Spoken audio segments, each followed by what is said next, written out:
In this episode, we talk to world traveler Dr. Tyler Quick. We explore how studying abroad and being open to new perspectives and experiences can increase your confidence and comfort as a global human. We also unpack how these new experiences encourage you to critically dissect and question larger social histories like colonialism. Join us. We're recording. We're doing it. We're doing it. Well, welcome to Social Podcast. Oh my God. See, Tyler, I already did it wrong. See, it's good to make a mistake very early on, though, because now we just know that future cat, when I go, prop it after that.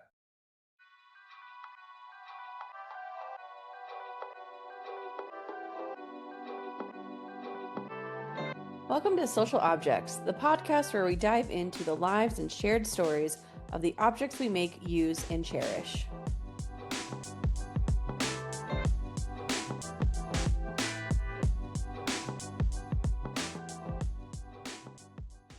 Welcome to Social Objects. My name is Dr. Medill, and today we are joined with Dr. Quick. If you'd like to introduce yourself briefly, let us know, what you're about, maybe your zodiac sign, whatever you feel is important to know. I'm a Gemini, so don't hate. A lot of Geminis catch hate for it. It's not cool. My name is Tyler Quick. I am Kat's colleague at Dr. Medill's colleague at the Rocky Mountain College of Art and Design. We both work in the liberal arts department. I tend to be our kind of history, humanities, social sciences generalist in the liberal arts. I thought I was teaching political science next semester. Turns out I'm teaching gender and sexuality studies instead, which is sick because I already have all of the course materials ready for that class. So going to be a nice, smooth transition to fall B for me.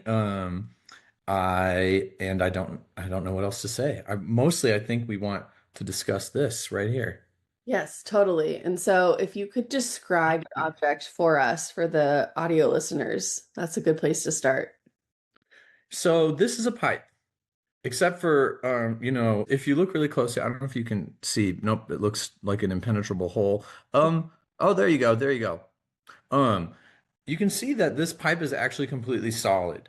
So it appears to be some sort of like cane type material with some sort of cheap kind of gemstone type thing with some very interesting kind of glue attached to both it and then, of course, the bowl of the pipe itself. You cannot smoke out of this pipe, but it means a lot to me. That's the perfect segue to how did this pipe come into your life? Was it gifted? Did you buy it? Did you find it? I'm one of those rare people who somehow got mono twice. I got it once in high school, and that's a whole nother story. The summer of my depression. My parents just thought I was depressed. They were like, oh, and then if I tested positive for mono, and they go, oh, that explains why he's like that. So I'm really sick when I'm studying abroad. I'm 19. I'm studying abroad in Sao Paulo, Brazil, and we have a group excursion to Rio de Janeiro. And just as I'm getting on the bus, this wave of horrible feelingness overcomes me. And basically, when I get to Rio, they only really want me to do activities that are like not indoor because they don't want me getting everyone else sick. We don't know what I have. So really the only two things I can recollect like actually doing there are we took a tramway up to Pão de Açúcar and saw, Cristo Redentor and all of that. And then I lied on the beach by Ipanema Beach by myself for a really, really long time. And I had 20 reais in my pocket and I wanted to buy a souvenir in Rio, but I was just way too wiped to get one. And this man with long dreadlocks comes up to me on the beach and asks if I would like to partake, which of course I said no. But then he showed me his pipe selection. And I was like, oh, this would be perfect for a certain relative of mine who smokes copious amounts of marijuana. I'm going to get it as a present. Buy it without testing it out, without thinking of anything, take it home. And as I'm giving this present to its intended benefactor, this person goes, this pipe is completely solid. And thus it stayed in my possession forever. Like I was literally sick with like a throat and head cold. So the last thing I wanted to do was smoke some weird man on the beaches illegal marijuana, right? Like that was not really high on my agenda that day. But had I done it, I would have known that this pipe is not a pipe. So And have you looked into the pipe or like what it's a replica of, or do you have any background on the pipe itself? oh, it's clearly one of those cheap tourist trinkets, like without a doubt. My assumption is it probably was supposed to, because there's a hole going into the bowl, the basin. But I think that probably whatever guy was being paid like, literally 1 real per hour to make these things, he Mhm. just every once in a while is like, this one's hard to drill all the way through. Let's just send it out there, see what happens. Yeah, So this is not a great work of art by any means, but I still treasure it. because it's a good story. It's I a mean, symbol of my adventures. yeah, I'm interested. You talked about, so you did a study abroad. How long were you abroad for? 8 months, I believe it was. It was either 8 or 9 months. So it was a summer. It was really cool. It was with a private company, so it was like literally all of my tuition for every other semester of, public state school, like combined. I think it cost like $50,000 to do this thing way back when too. So Mhm. it was expensive. It was really, really expensive, but it was really fun because we went to Salvador, which is in the northeast of Brazil. Okay. They like to claim that it is the most Afro-descendant community outside of Africa. Cannot statistically verify that, so don't hate me if it's not true. Really, really cool, unique, culturally unique, climate unique place. Mhm. And we were there for like 2 or 3 months, and then I did a semester in São Paulo after that. Wow. So do you speak Portuguese? Oh yeah, Oh yeah. yeah. I grew up speaking English and Spanish, but I probably speak Portuguese better because I spent this time there. I left like days after my 19th birthday, so I was very, very young when I went on this trip too. Wow.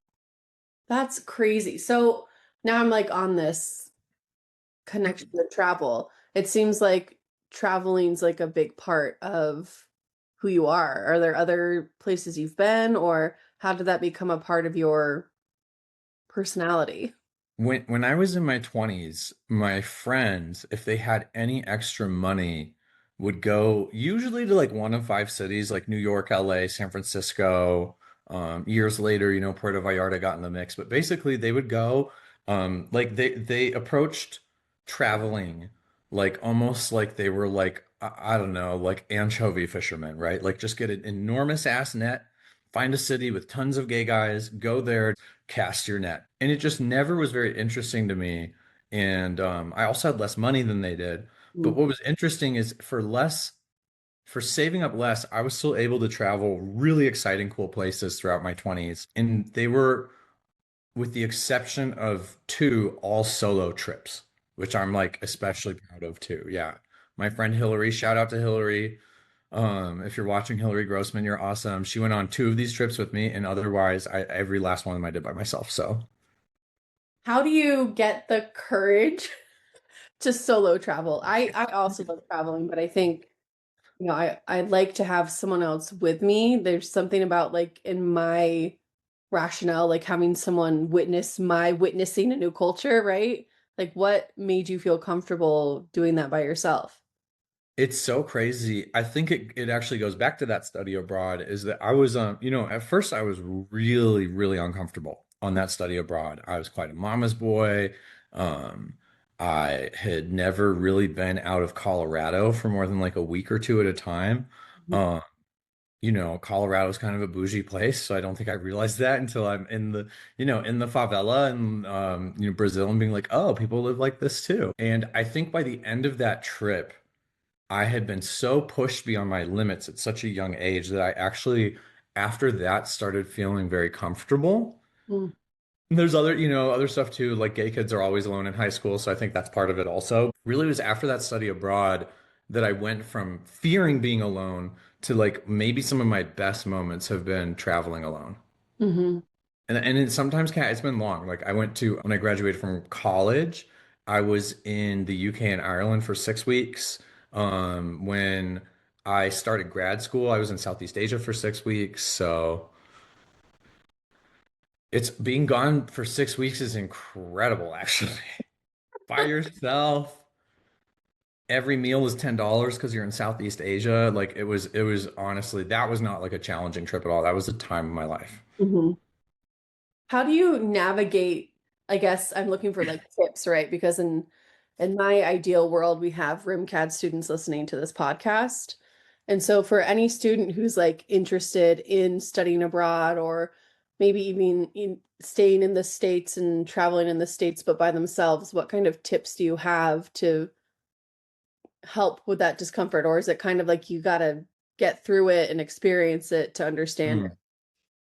Mm. My number one tip for everyone is like definitely save up. Like even if you think you can do Spain for just $1,000 all inclusive, right?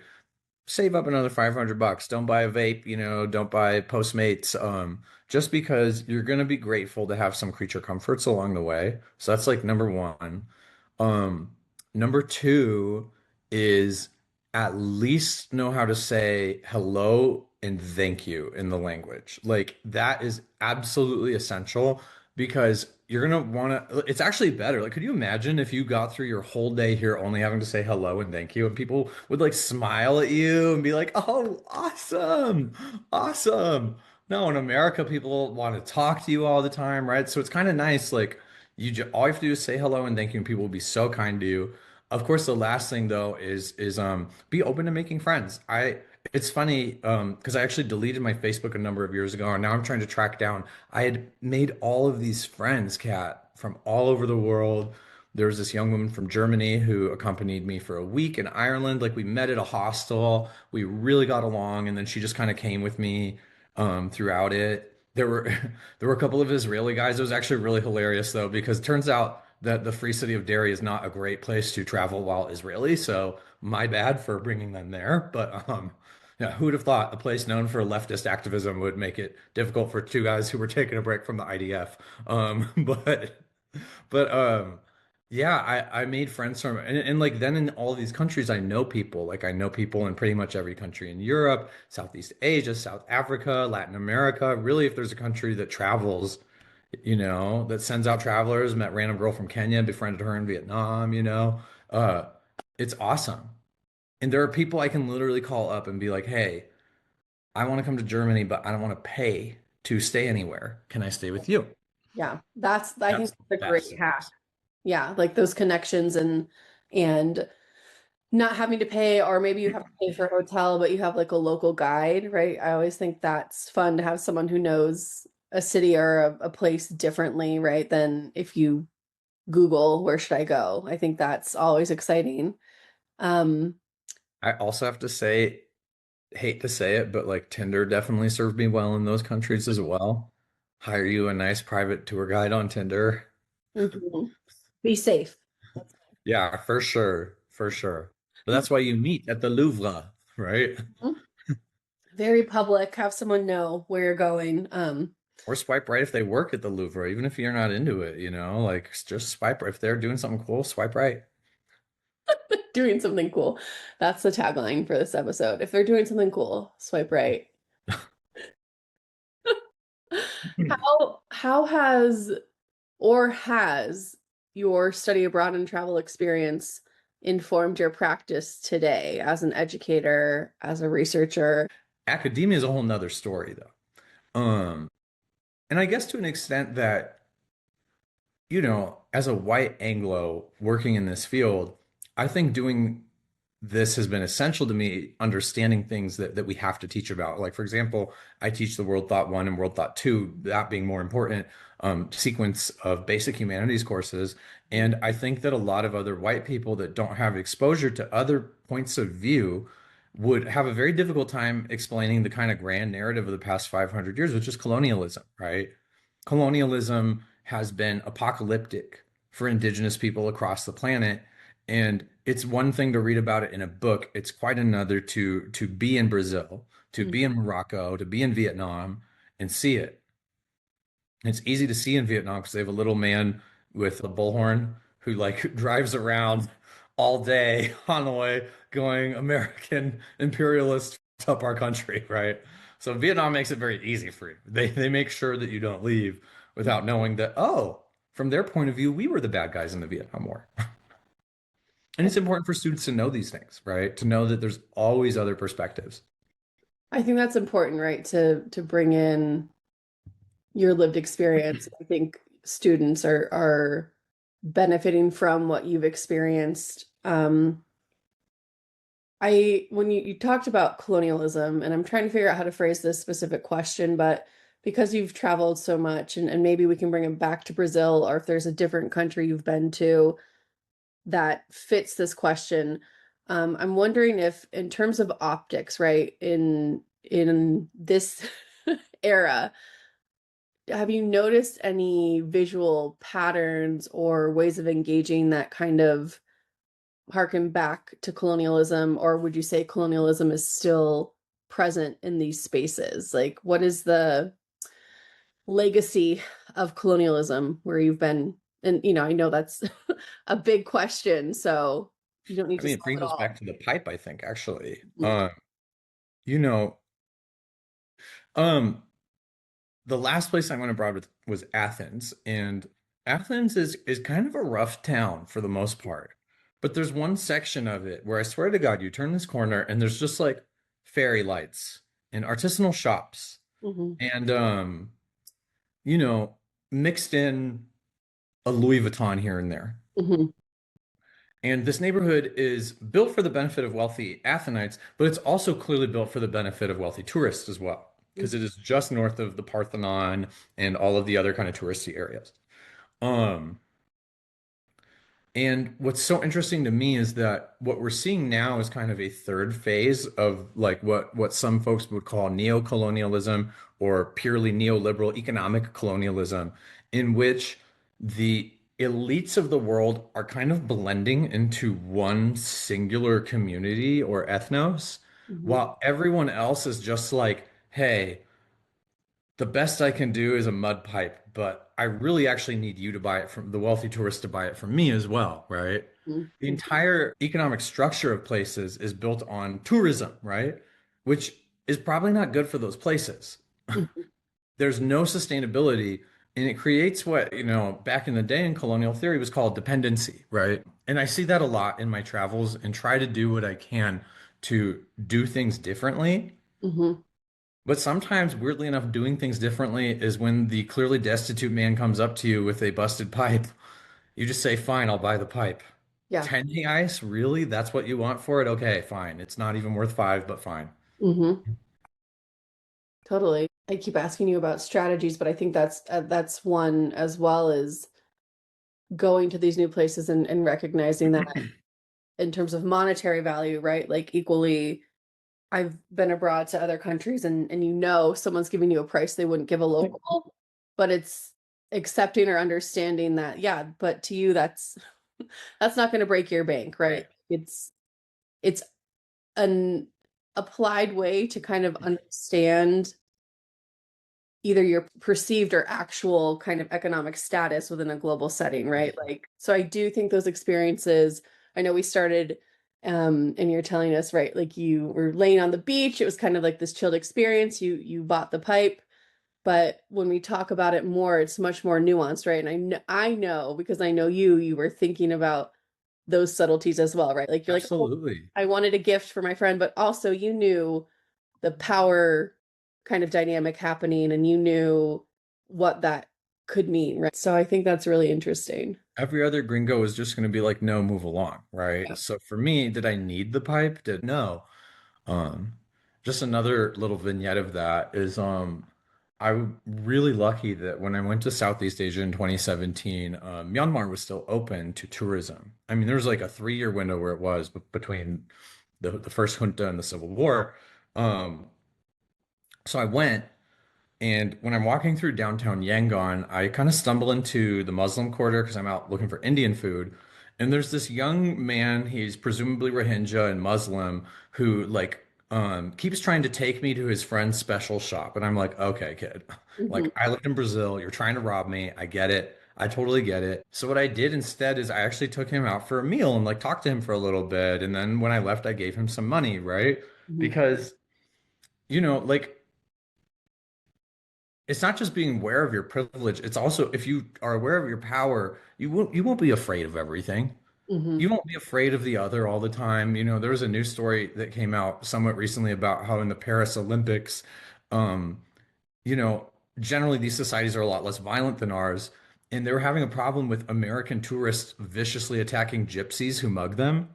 And I totally get it. If a gypsy takes to and gypsy, what we really mean by that is Roma people, right? Gypsy is a slur that people use, but it's a term that was like circulating on the internet, right? Someone mugs you, and you like viciously fight them back. And the Paris cops were actually picking up Americans for this. Hmm.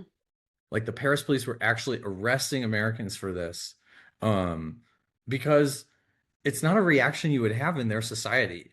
And Hmm. their society, is anti-Zionist. That is the word if you are against, have a stereotype against Roma people. Like their society is like the birthplace of this hatred towards this ethnic group. And Hmm. it's institutionalized in all their institutions. And yet they are still situationally aware enough that Yep. when a 15-year-old Roma kid snatches their purse, that they don't hunt him down and beat him savagely, right? That is something only Americans have been known to do, which I Hmm. just think is fascinating. Like, we're so afraid. We're a very afraid people. Yes, yes. And that, I mean, maybe you can speak to or share your thoughts on. I'm giving you all the things to solve. I think this has turned into therapy for me. Like, Mean for United Nations. how do we become less afraid? And I mean that on like a micro, meso, macro scale. Like, what would you suggest again for listeners? How can you, I mean, maybe just recognizing the fear is step one, right? Like you said that we're afraid, and I'm like, I'm sitting here and I'm feeling like a visceral reaction, like, no, I'm not afraid. But you're right. Like there is this kind of undercurrent of fear in our rhetoric of how we exist Oh yeah. or lack of abundance, right? And so I don't know, maybe you could speak to that a little bit. Everyone does it. I was knocking on doors for city council candidates because we have municipal elections coming up here. And I get to one house that has an NRA sticker, and I'm just like, nope, nope, nope, nope, nope, nope. It could have been a wonderful conversation. And the truth is he was very unlikely, assuming a he, was very unlikely to shoot me.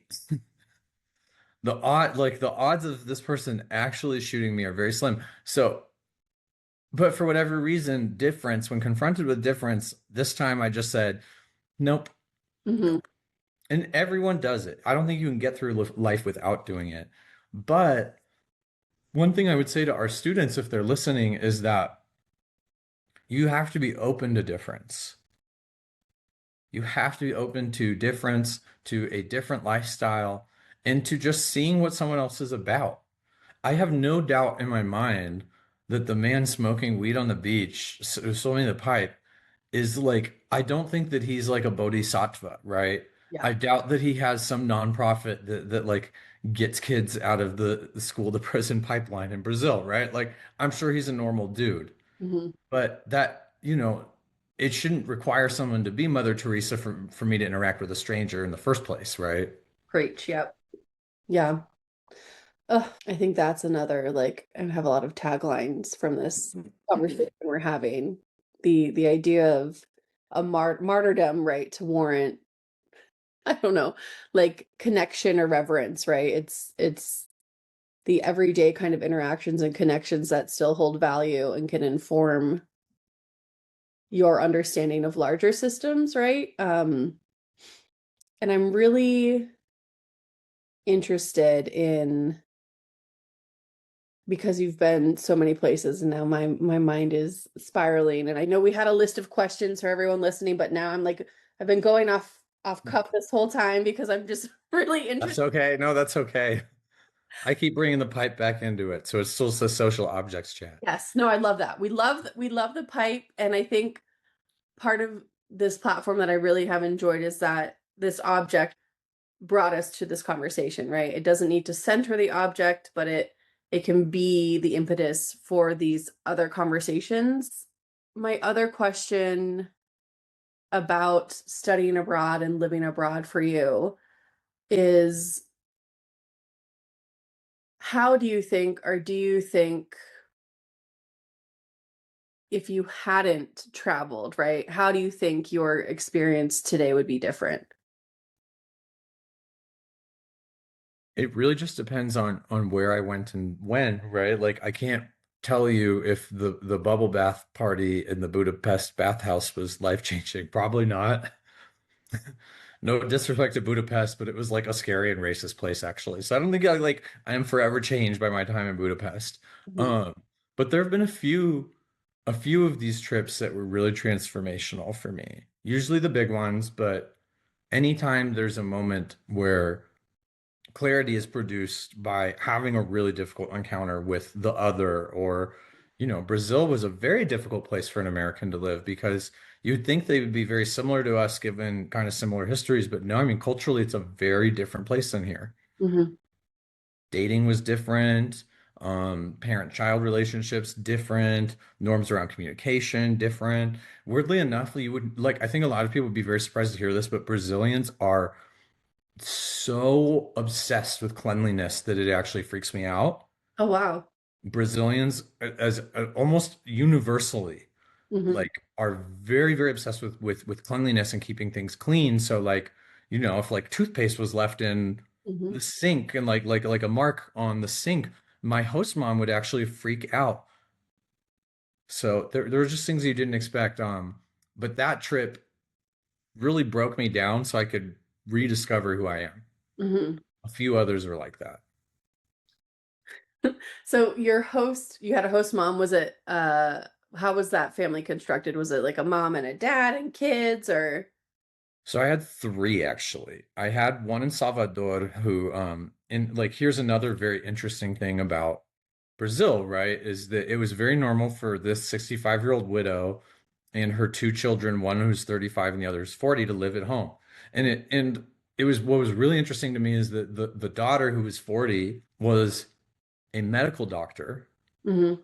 and openly lesbian, but she was still living at home until she got married, which I thought was so, I know that's so interesting. I just could not wrap my head around it. Both of her kids were LGBT and they were all deeply religious. So it was just like Mhm. encountering so much difference. They were the kindest of the families too. That really kind of softened me up. My next host mom, ooh boy. Ooh boy. Well, she proved to me that I could be vegan because I didn't have a choice. Great. She also proved to me I could survive being driven around drunk, although I'm hoping I never have to learn that one again. And I don't believe she's the host mom for the organization anymore, so that's good. Um, yeah, she took me to this museum, this art museum, which was really cool. But then on the way home, she actually stopped the car, pulled over, puked, and then asked me if I'd drive the rest of the way. And I was like, oh, okay.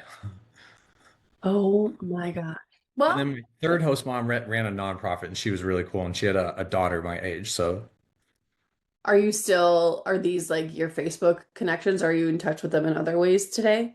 um, I believe that my first host mother is actually no longer with us, which is very sad. Uh, the last one I was in contact with for a long time, Chris is her name.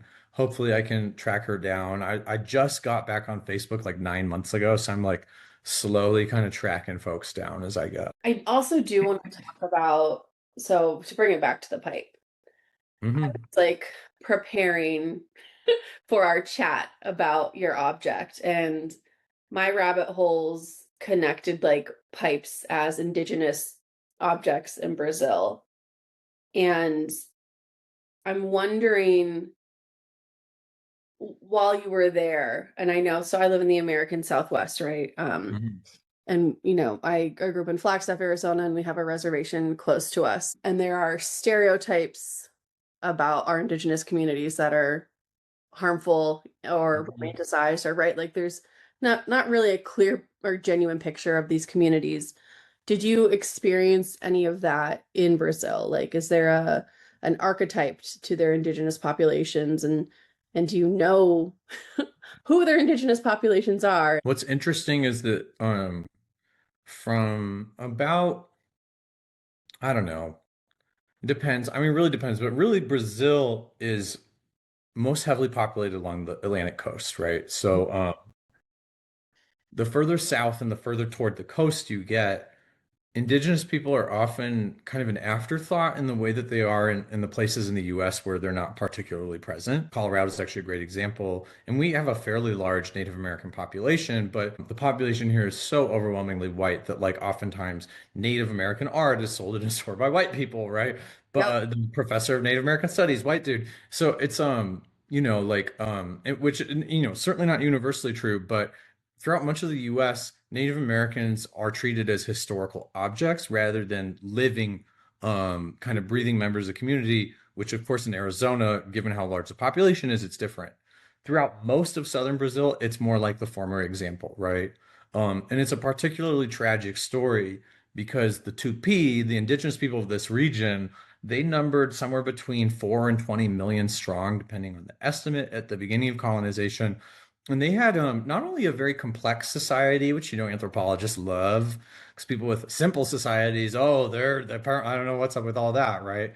But they not only did they have a complex agricultural society, they actually had a very unusual organized society in that despite being relatively technologically advanced and politically powerful, the Mhm. Tupi were organized by tribal bands, which there were certainly communities here that were too. They never formed an empire the way that the Inca or the Aztec did, though. Which meant that they, by virtue of being peaceful and agricultural, were susceptible to, the vicious colonization of the Portuguese.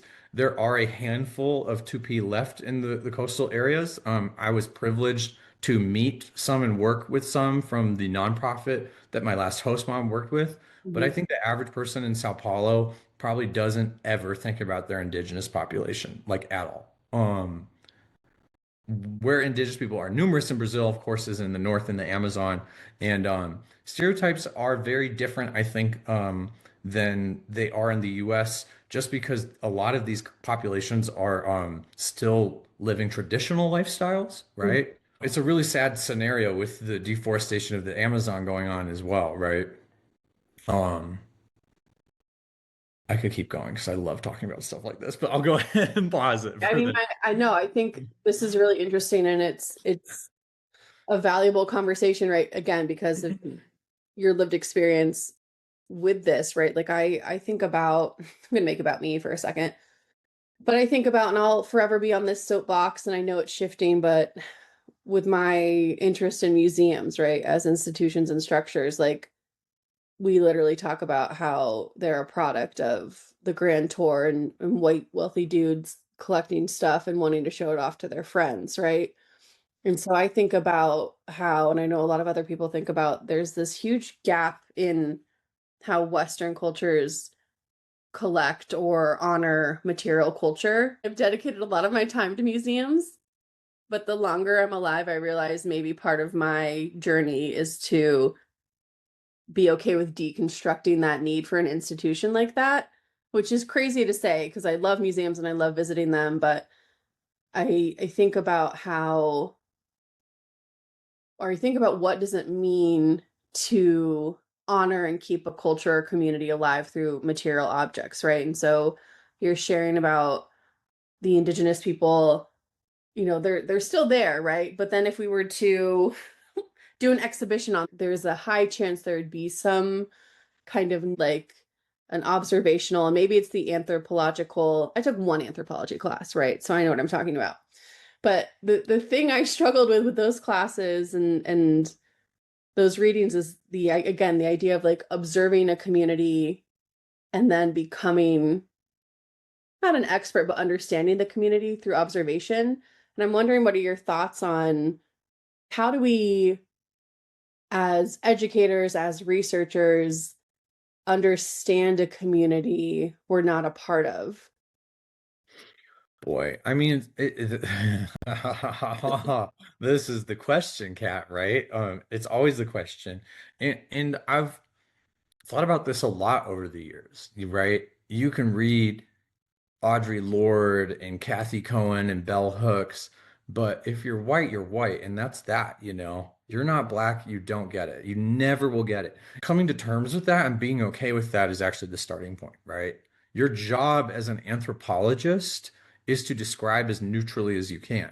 So it's funny is like we've gone so far in the direction of subjectivity that I think there's elements of it that are very useful, right? Describing your biases.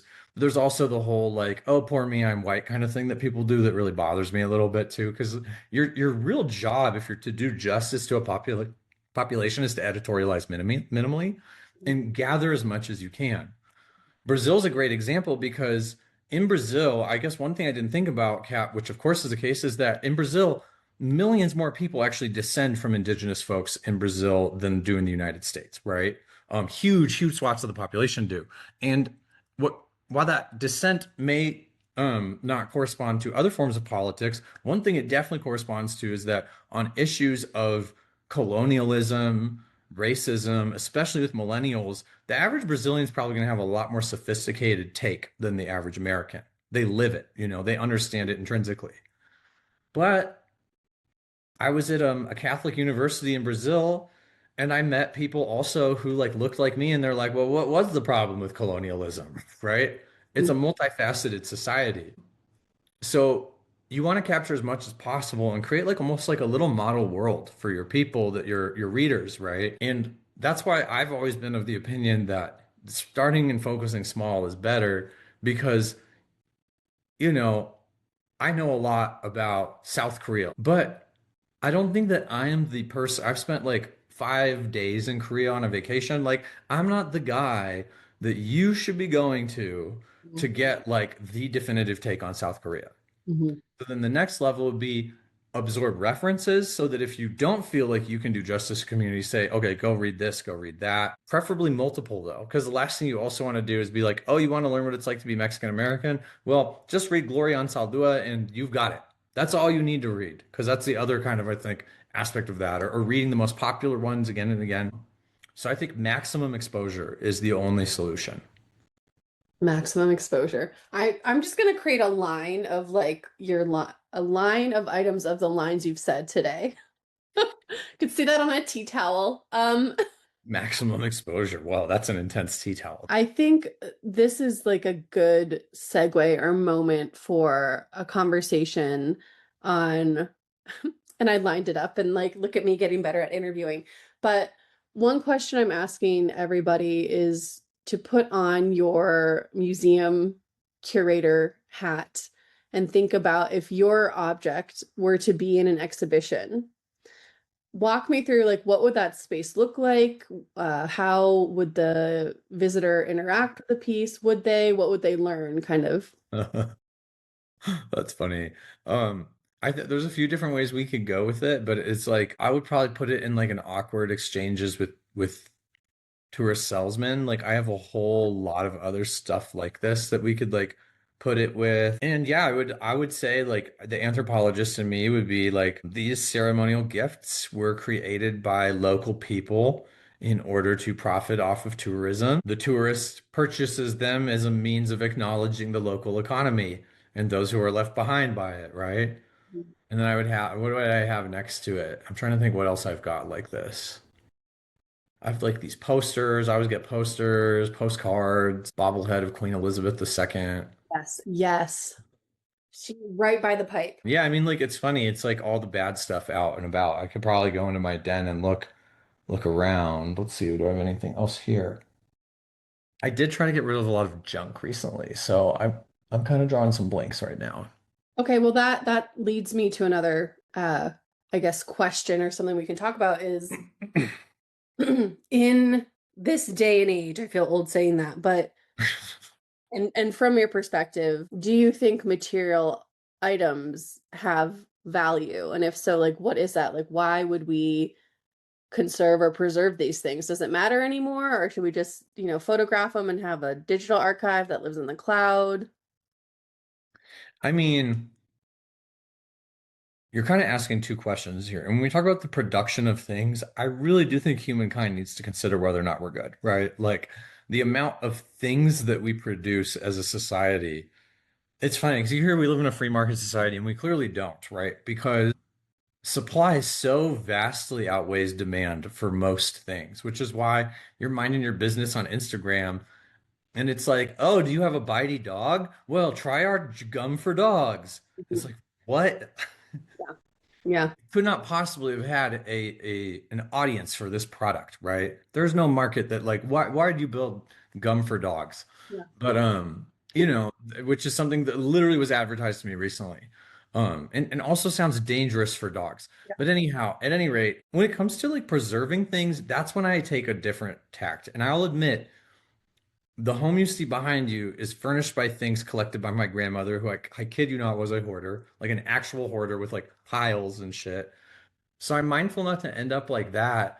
But it's also just the case that what I love about objects as, and I've like been every academic profession in this podcast. Now I'm going to move from anthropologist to historian. When you get a PhD in communication, you can be whatever you want because they all communicate. What I love is someone who loves history. I won't call myself a historian, but actually we can all be historians by like interrogating an object Mhm. and looking into the forces that made it, the forces that brought it to you, who has loved it, who has coveted it. I mean, an object is so valuable. And from the point of view, I guess I can go back to being an anthropologist. From the point of view of an anthropologist, the more objects that are preserved for posterity, the more you can figure out about the entire world itself, right? We have pretty much a working timeline for human history going back to at minimum 4 or 5,000 BC, arguably to like 20, 30,000 BC. To have 30,000 or 28,000 years of history without literacy is incredible. And it's only because of stupid shit like this. And who knows, this might get misinterpreted one day. Someone might be like, oh, well, this pipe, it was actually not filled because it was actually meant to scoop things into your mouth. I don't know. Like, there might be some dumb anthropologist who gets it wrong, but then more and more anthropologists will look at it and they'll be like, maybe this is some bauble, some tourist bauble that some Mhm. poor fool bought Mhm. and it wasn't finished with its mass production, which is why you can't use it.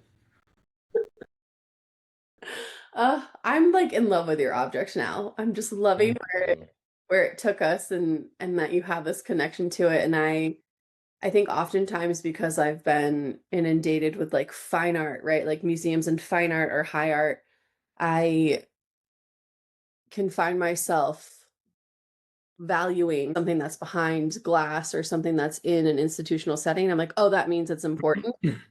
And what I've really enjoyed about this conversation is that your objects you got on a beach, you weren't looking for it, you weren't asking for it, right? It kind of came to you, and it's led to this really fruitful conversation. And I think you've given us a lot of good tips about traveling, which I love as well.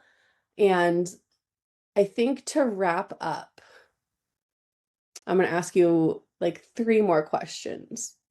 The first one is, if you had to summarize your object in one word or maybe two words, what would that be?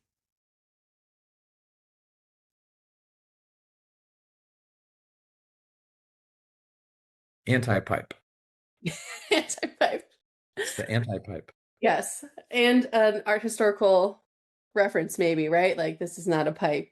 I And was gonna say it, but I already said it at the beginning, and it yeah, but it's going to be a good graphic when I edit. So just proves to you that hey, some of your non-art historian colleagues can at least get one reference right. I love it. And then it's a great reference. The last question I'm going to ask is, if you could let us all know, listeners, watchers, whoever, so we can prepare for our trip to Brazil, how do you say thank you and hello for those the two? Hello. Hello. Hello is tricky because you will be told by like guidebooks to just say hola. Oh, But what's weird is in Brazil, hola is like very formal. It's like saying how do you do or good day, sir. okay. So usually you'll say oi. Oui. I don't love oi. It never rolls off the tongue. If you want to like really sound like a local, you'll say e aí. E aí. Try Yai, it, Kat. yai, E aí. yai, E aí. yai. E aí. It means in there. Like it's kind of like what's up? E aí. Okay. All right. E aí, tudo bem? That's hello, how are you? Um, tudo bom. Um, and then what was the other one? Thank you. Thank you. Well, you and I have to say it differently. Oh, And By the way, this is not me supporting, when I am not supporting the idea that there are only two genders, but in Portuguese you have to conjugate obrigado for a man and obrigada for a woman. Of course, if I'm with other gay guys, I would actually probably say obrigada mostly and use the a ending, the feminine ending, so language can be fine. Obrigada. Okay, so well, obrigada for your time today. Obrigado você. Is there anything you want to plug before we say goodbye? Um, yeah, I'm so grateful to be on your podcast. Oh, That's my plug. your plug. All Bring right, me back. I'll find another object. perfect. Love it. Thank you so much. Thank you for having me, Kat.